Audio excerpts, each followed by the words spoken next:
bana ya Gemena, Goma, Kananga, Kindu, Kinshasa, Kisangani, Lubumbashi, Mbandaka, pe Bujimai, CAA apesi bino occasion ya kitoko pe malamu ya kosala ba faire ya kokoma bamvandu po Boeing 767 ezali bongo une occasion pour na bino ya kotombola bongo chiffre d'affaires na bino na o etali bongo ba fret. Avion na biso ya mwana eye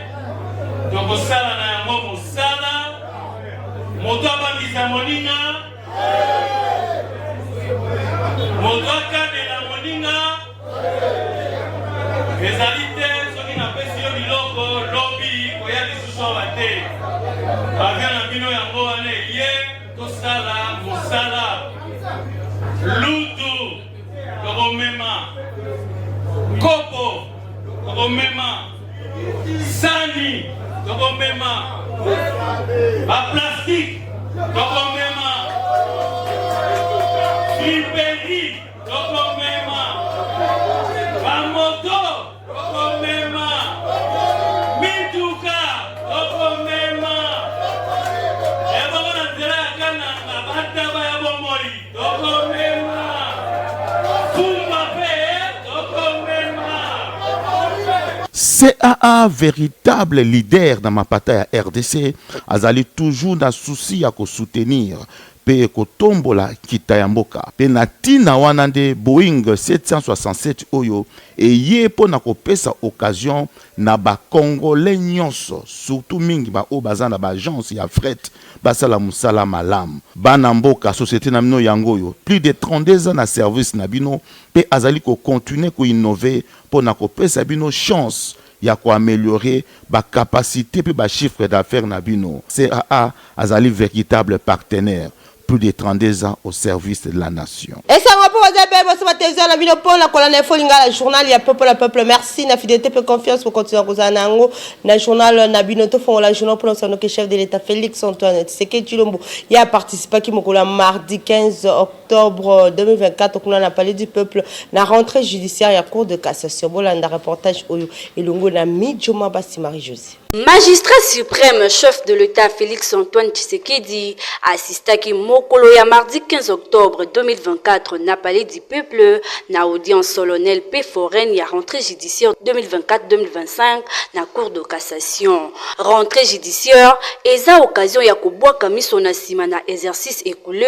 pe ko fixer ba objectif pour na avenir ndenge Elindomba premier président ya haute cour ya ordre judiciaire congolais alobaki na lokition na ye batoni national asalaki plaidoyer pour la défense ya ba avocat ya ko évoquer complémentarité entre avocat pe na magistrat na ngambo na ye procureur général ya juridiction oyo a présenté qui mercurial na porté à préception d'innocence ya leçon publique contre ba tribunaux ya ba réseaux sociaux lokola président ya liboso ya cour de cassation Ndomba Kabe ya Eli Léon discours na ye ezalaki accès na travail ya ba greffier po na ye ba mayo nyonso ya chaîne judiciaire izo mérité reconnaissance ya nation. Tout d'abord, masolo ya Assemblée nationale Bosimba qui séance plénière ezalaki organisé mokola mercredi 16 octobre na bokambi ya président professeur Vital Kamerhe ordre du jour ezalaki bon adoption ya projet ya loi de finances pérédification ya exercice 2024 examen pe adoption ya projet de loi o eza kolobe la réduction de comptes pour l'exercice 2023 kaka na masolo oyo etali bongo chambre Bastolonga kuna tokene bongo na chambre haute pour que après avoir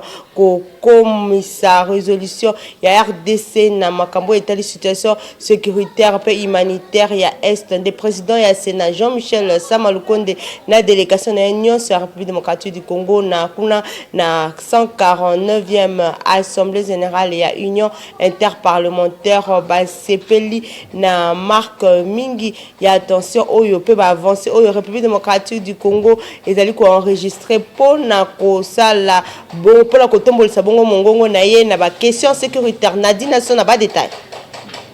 Après avoir corrifié co-commissaire résolution ya RDC na ba question sécuritaire et humanitaire na est ya RDC pour le point d'urgence, il y a 149e Assemblée, il y a Union interparlementaire. honorable président ya Sénat et l'ongona délégation nyonso ya RDC na 149e session ya assemblée ya union interparlementaire bango nyonso basepeli na ba avancée significative oyo RDC enregistré na koyokisaka mongongo na ye pona ba question sécuritaire pe humanitaire na partie est.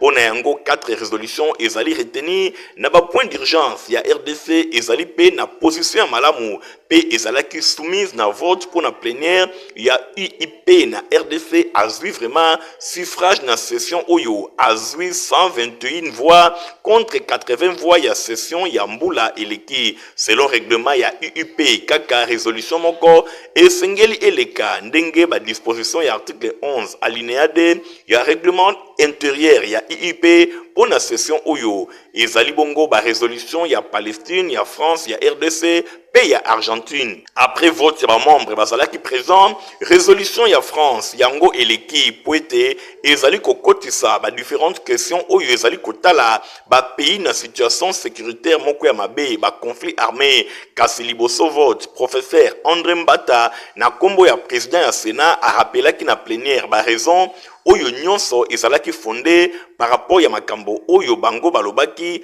pona komona République démocratique du Congo azana ba ressources naturelles kasi Rwanda azali ko imposer guerre na est na ye guerre oyo e causé plus de 10 millions de morts pe plus de 4 millions de déplacés bazana banda koute na korezima ka situation générale ya participation ya RDC na misala oyo mingi délégation ya RDC honorable président ya Sénat Jean-Michel Samalukonde Kenge alobi azali fier ya koyokisa mongongo ya mboka na ba question sécuritaire pe humanitaire na est contribution ya RDC na ba avancée technologique pe ba question intelligence artificielle mingi penza na mokili e kozala impressionnante mingi ba minerai ya est ya RDC ezali soumis na prédation te to na pillage pe population na ye ba koki kozala livré na insécurité te ndenge tokoki ko comprendre maloba na ye Sénat Assemblée nationale bango nyonso basangisaki mongongo pour que mokili mobimba oyo bazalaki na milulu bayoka bakri ya mawa ya plus de 4 millions d'habitants ba déplacés pe lisusu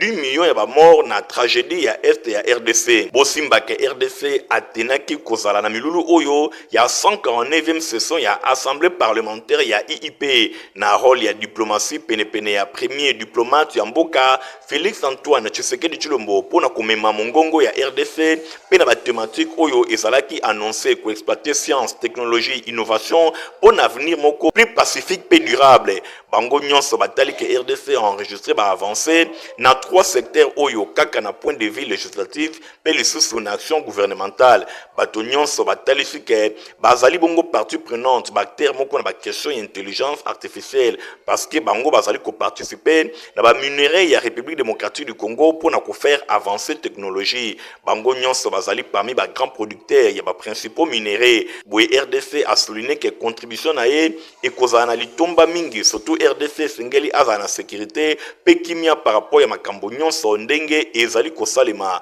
bosimba que plus de 30 ans ingo esalema ki 10 millions de morts ezali na litomba ke mongongo ya RDC eye bana koyokana pona kosilisa makambo nyonso mabe balobi ba présentant ki résolution oyo esengela ki ezala adopté parmi ba point na lombango bazwa ki suffrage moko ya malonga oyo elekaki bosimba ke nyonso elekaki vraiment malamu RDC délégation na ye bazali fier ya ko participer na session oyo pe ba kozanga te ko continuer kotika la tango nyonso na assemblée parlementaire oyo ezali kosangisa ba pays ya mokili ndenge président ya Sénat atalisaki a tenu à être présent car dans son rôle gouvernement soumis na bako décoré à titre posthume monsieur Hassani wa Losambo Emmanuel concepteur ya ba armoirie nationale ya République démocratique du Congo on est qui déclaré après masolo au premier ministre madame Jite Soumna Tuka ya solo la kina libota na ye mokolo lundi 14 octobre reportage héritier Mapindemi. Akufaka le 12 août 2024,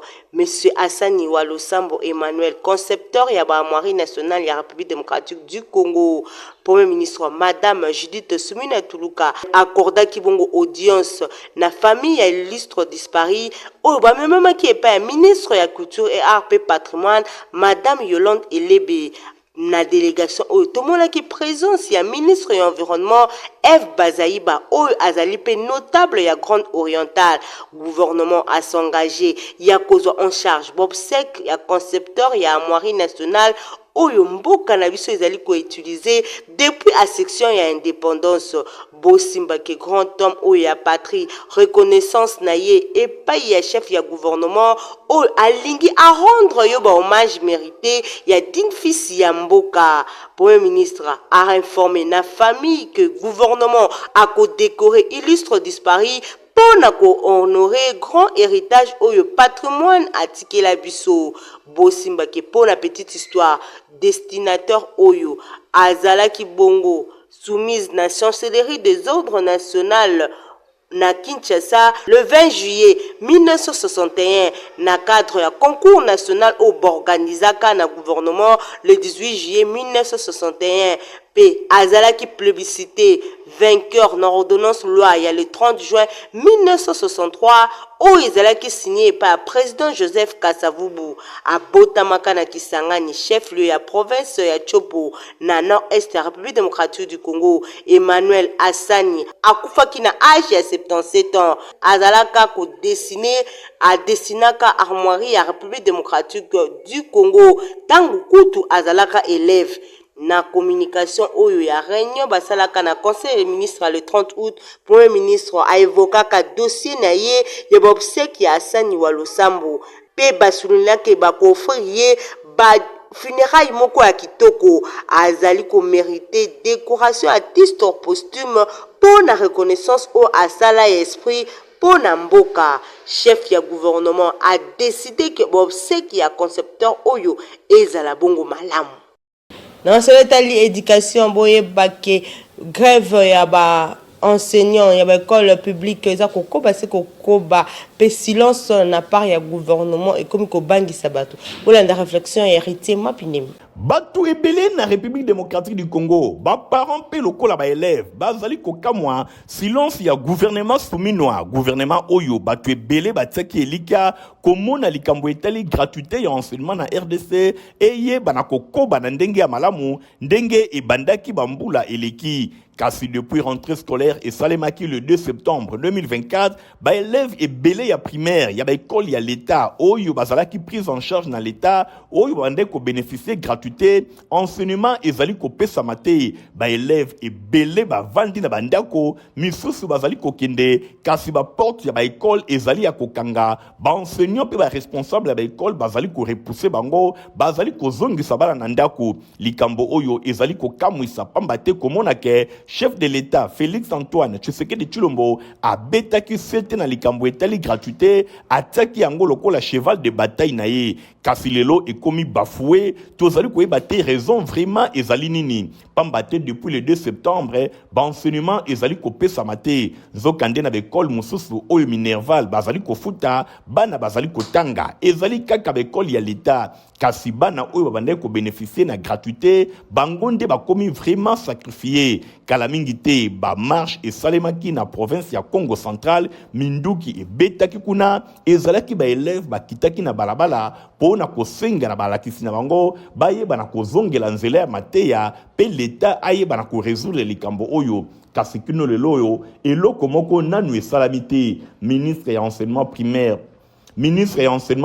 et secondaire, Mama Raissa Malou, azali na ye ko kangamisu, to ebite soki eloko nini ekosalema. Nzokande ba parents bazali komituna, est-ce que gouvernement azali komona teke bana bavandi na ndaku, eloko ya koloba ezali tope ezali te. Ba parents nyonso bazali kotele la gouvernement, bangi bayoka soki gouvernement ako décider que gratuité esili, bolo bambala moko ba parents ba futa misolo po bana baye bana kotanga. Kasi silence oyo ezali ko kamwisa pambate to koti déjà sans ami balé ba élève bazana bandaku nzokande ba école na bango ezali ya kokangama. L'État loba soki obomi gratuité pesa réponse na ba parents soki pe gratuité ezali kokoba esengeli ministre ya EPST Mama Raissa Malou apprendre langue na ba syndicaliste ba enseignant apprendre langue na bango bayokana soki balingi nini po ete bana bazongela nzela ya mateya ezali génération mobimba ezali vraiment sacrifié.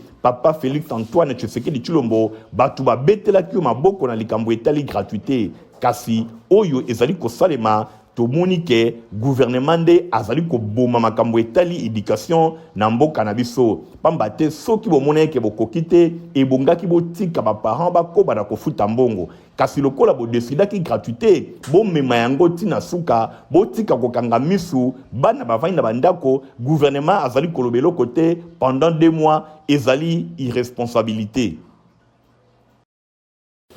Complexe scolaire Maman Pemba, école, il y a Fondation Nerombungu, Bango va organiser un culte chaque semaine, lundi 14 octobre, ça qui le colle à mon message. Lundi, lundi, reportage. Honorable Nerombungu, Fumabanga Moyo, Oyo Azali Bongo, visionnaire, ya complexe scolaire Mama Pemba. Akitaki Yemoko en personne lundi 7 octobre na complexe scolaire Mama Pemba po na kotala ndenge nini misala ezali kosalema na chantier oyo ezali kuna pambate complexe scolaire Mama Pemba école ya Fondation Nerombungu bazali kotonga ba bâtiment mususu po na ko permettre bana baya ebele pe batanga na ba condition moko kitoko. Honorable Nerombungu a profitaki na occasion po na kotala ndenge nini ba cours ezali kopesama apesaki quelques tenues et pas y a enseignants pour nous permettre bango bazala toujours propre pe sur place à côté là qui na quelques parents ba solo là qui ba pesaki ba doléance na bango par rapport ya enseignement ndenge ezali kotambola. Honorable Nerombungu a profitaki pe na occasion pour nous prodiguer quelques conseils et pas y a ba parents afin que bango pe ba yeba na ndenge ya malamu ko encadrer bana oyo bazali kotanga na complexe scolaire Mama Pemba et sukaki wana te. Honorable Nerombungu asala tour ya école mobimba pona kotala ndenge nini makambo ezali kotambola kuna pambate complexe scolaire Mama Pemba ezali école oyo ezali kosala fierté na République démocratique du Congo en général pe na ville ya Kinshasa en particulier na esengo wana quelques enseignants balobaki boye na micro ya Info Lingala. Pour remercier sincèrement Nzambe d'abord et puis Excellence Nerombungu. Vraiment biso azang sa biso maloba pour essayer loko moko inattendu. On ne savait même pas que akoka ko sala biso surprise oyo. Elle biso bilamba oyo biso nyonso toza plus ou moins 150 matins. Elle biso ngotola taka autant tozotangi sabana tozala très à l'aise ba poussière ba créer et bebisa bilambo to yaka no musalati. Yango to sengi un grand merci. Nzambe alola abakisila ebele. En tout cas, eza impeccable. Tozongisi matondi na mokonzi na biso son excellence Nerombungu Fumabanga Moyo na penser na biso balakisi bilamba na biso tango tozosala musala tozotangisa tobeba te kozali na cadre tozala vraiment propre. En tout cas longonia na maevre na ye po azali kosala donc akende kaka toujours likolo.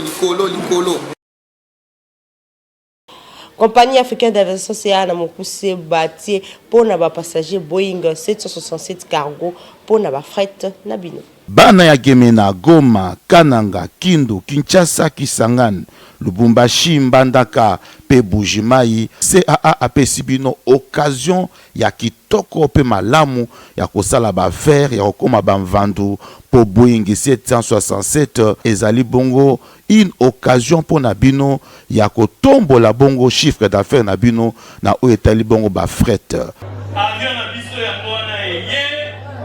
tokosala na yango mosala moto abangisa moninga moto akadela moninga ezali te soki napesi yo biloko lobi koya lisusu awa te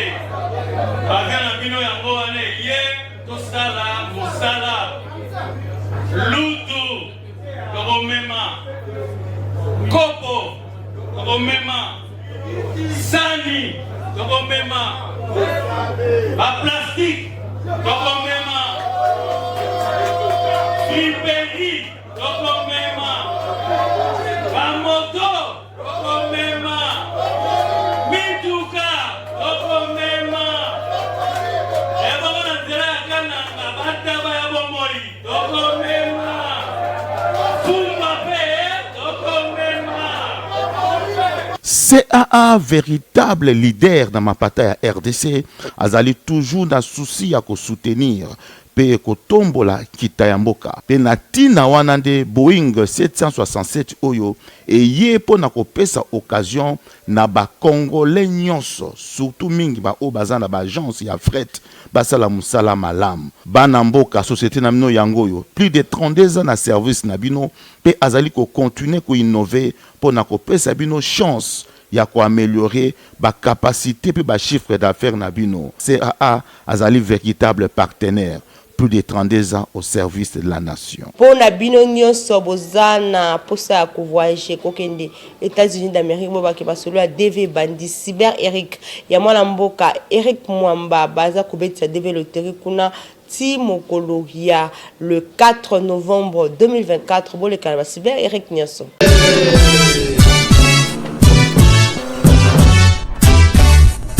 Tolobaki boye bonga ekoki kasi sikoyo makambo nde ebandi sikoyo makambo ebandi yangoyo malobo suki yango ya koloba yangoyo. Donc date déjà connue depuis le ils ont bandé l'été octobre et aussi la le 5 novembre. Alors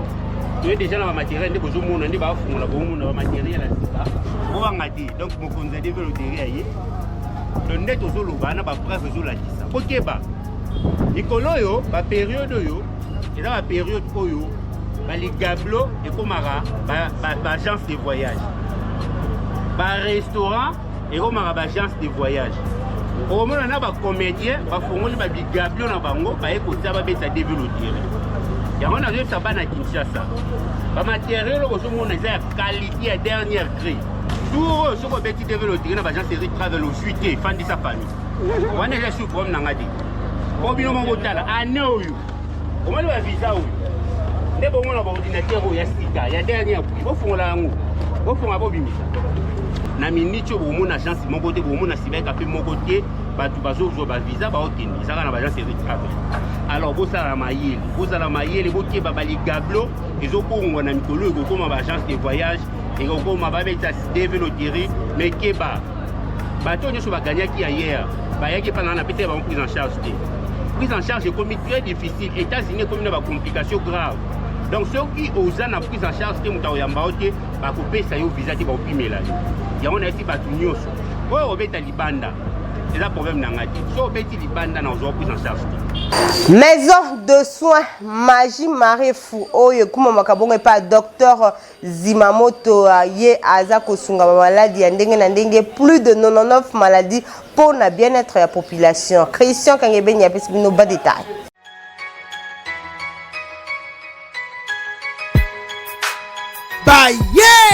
Baye na Kinshasa après avoir kokanga République démocratique du Congo mobimba maison de soins Magie Marie Fou ya mwana mboka l'international docteur Zimamoto oyo azwa ba diplôme de mérite et belé bonne expérience na ye ba professionnel na médecine traditionnelle awa na RDC bazo traiter plus de 99 maladies épilepsie, trouble mental, insomnie, paralysie, goitre, diabète, mokongo-pasi, rhumatisme, hémorroïdes externes et internes, faiblesse sexuelle, infection urogénitale, stérilité des couples, hernie interne et externe,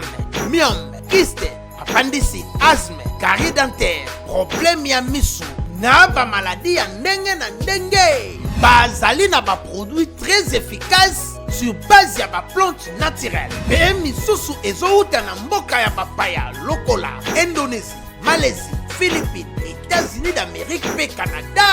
Ba appareil ya Ouake eza na pointe pour na accompagner ba guérison, ba examen ezo salema na appareil scanner IN24 nouvelle technologie. Ba na Kinshasa boya kosalisa examen na bino na prix promotionnel ko banda lundi ti vendredi na 5000 francs ya pamba na fiche na yo na kati. Bongo pour na samedi pe dimanche na 3000 francs ya pamba de 7h30 à 18h30. Adresse à Sœur Boulevard Lumumba, numéro 85, qui colle, référence arrêt école. Pour tout contact, 089 75 27 431.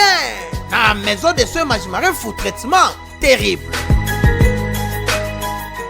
ozala posa kolata sapata kitoko pe ya qualité papa griffe azala pour la bino à côté kilo sapata kitoko pe ya qualité bolekana na 7e rue Limete Petit Boulevard Igor Ntingi reportage papa sinangai eutako apio baye nyonso balinga kolata basapatu kitoko sa père d'état mwana mboka Basile Semopa alias Papa Griffe Cocobar de la Sab asali esika pona ba congolais nyonso bayeba na kozwa mokoto ya kitoko sandal lipapa ba ceinture pe biloko ya ndenge na ndenge nyonso ezali kosalema epai ya mwana mboka sa père d'état Papa Griffe boye na présidence de la SAP epai wapi ba mokoto bozali komona ezali kosalema euti na Italie euti bisika mosusu te kaka awa mwana mboka sa père d'état Papa Griffe yende azali kosala yango kasi komitungisa na ye ezali boni gouvernement bazali kotala ye kaka boye alors que bakoki kotia maboko pona oyo azali kosala ekende tango nyonso liboso na koloba lisusu nini bandeko nanga bino moko bomoni bino moko bolinga yango mutu nyonso akokota na 7e rue place commerciale awawa tout au long ya ba fabricant au traditionnel areketaka yango Papa Griffe mawa ngo Papa Griffe mawa vraiment musala kitoko boye alors ça on les gamundele et puis les autres mais les autres diraient mais pourquoi pas tes gouvernement balingo soutenir yete na ebita bande onanga botu na peut-être bango na ebakate na salanine na zanga pe politicien te artiste kaka mais les autres sala mawato donc ezaka pour na ko informer le sous maman Nabiso Judith Yozali maman excellence premier ministre voilà on a pouvoir on écoutanga nazara Papa Griffe ndenge pe son excellence monsieur le président de la République Fachi Beton yepa ya écoutanga déjà nazara Papa Griffe artiste coordonné mais naye baraté pourquoi nazanga soutien pourquoi bo soutenir ngati ngam tu vraiment naye combattre ba chinois naye combattre ba expatriés naye combattre ba turcs pour que Congolais là te loga bien à faux prix et puis durable aux en manifestation aux en fête moko songolo au libala yaka en tout cas jour en les jours na au lia batutu na fête et le moko durable les à la chaussure les à la sandale les à la ceinture les à la sac les à cordonnerie na maroquinerie attache chaussure les bolite le la ilk oye na dimina le les morts na dimina le les morts ateza le les morts na comme ça le la ilk na comme ça mais pour na ninité na prendre jeunesse montante va se prendre en charge na transmettre bango la cordonnerie bolinga na kufana ke na domaine nanga adresse ezali semoko na 7e rue Limete au na Petit Boulevard Limete résidentiel et pa wapi ba sapatu ya kitoko ezali kosalema bana mboka bo pesa confiance et pa yande konabino sa père d'état Papa Griffe pona kosomba biloko oyo ye azali koteka yangonde e kotombola mboka na biso pambate batu ya mayele pe batu ya créativité bazali poto malonga pona bana na bino protivap yo pe mukolo koko mena yango epesaka nzoto kitoko kozala lesi. Ah merci ya buinde bana nyoso baza kuringa à la pochette.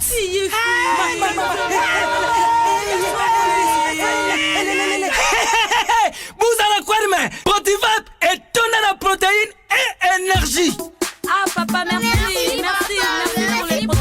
pour les enfants. Eh bino bote la baonine Bona bana na yo bakumarukura bana oyo fo lesaka bango poto protivap esa pota te allez kamata bon appétit bana nyeso bayaka protivap ah basisi kulia ya bango protivap babandi badasi na bango ya babebe pro tala ba yango tata kitoko ntoto makati tukana mbimbi oyo tukana mbimbi makusa protivap poto kitoko pona na ba bébé pro. Merci pour vos acquis belle sur la télévision na bino pona kolanda folinga la journal ya peuple na ceux qui vous s'appelle kinango. Oui ça merci na Igor Ntingi Matomi na zaki na sima ya caméra concours rédactionnel Midjo Mabasi Nadine Asona héritier mapini ma superza qui journal au montage et sima makepa Christian Kengebeninga na topsana rendez-vous que vous allez koya au revoir. Bana ya Gemena Goma Kananga Kindu Kinshasa Kisangani Lubumbashi Mbandaka pe Bujimai CAA apesi bino occasion ya kitoko pe malamu ya kosala ba faire ya kokoma bamvandu po Boeing 767 ezali bongo une occasion pour na bino ya kotombola bongo chiffre d'affaires na bino na o etali bongo ba fret. Avion na biso ya mwana eye tokosala na yango mosala moto abangisa moninga moto akadela moninga ezali te soki napesi yo biloko lobi koya lisusu awa te avion na bino yango wana eye tosala mosala lutu tokomema kopo tokomema sani tokomema baplastique tokomema friperi tokomema bamoto tokomema mituka tokomema eboko na nzela ya kananga bataba ya bomoi tokomema fumba pe tokomema. CAA véritable leader dans ma bataille à RDC azali toujours na souci ya ko soutenir pe kotombola kitayamboka pe na tina wana nde Boeing 767 oyo eye po na kopesa occasion na ba congolais nyonso surtout mingi ba o bazana ba agence ya fret basala musala malam bana mboka société na bino yango yo plus de 32 ans na service na bino pe azali ko continuer ko innover po na kopesa bino chance ya ko améliorer ba capacité pe ba chiffre d'affaires na bino. CAA azali véritable partenaire, plus de 32 ans au service de la nation.